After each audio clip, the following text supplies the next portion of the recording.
absolutely right roughshod over solemn commitments he made and that the government of Russia made, like the Budapest Memorandum, when Russia, the U.S., and Britain guaranteed the borders of Ukraine in return for Ukraine giving up their nuclear weapons. Very important, and Putin has just blown that off. He's gone right through it, and people begin to wonder, is his word ever good for anything?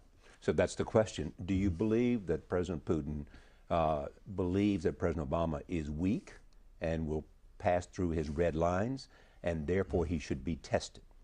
No, I don't know whether he believes he should be tested. I think there's no question but he believes he is weak.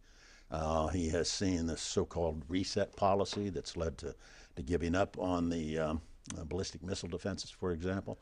We have created an image around the world, not just for the Russians, of weakness and indecisiveness. The Syrian situation's a classic. We got all ready to do something. But a lot of the allies signed on at the last minute. Obama backed off. But don't you think that the president is trying to do and take all the diplomatic steps that he can take now?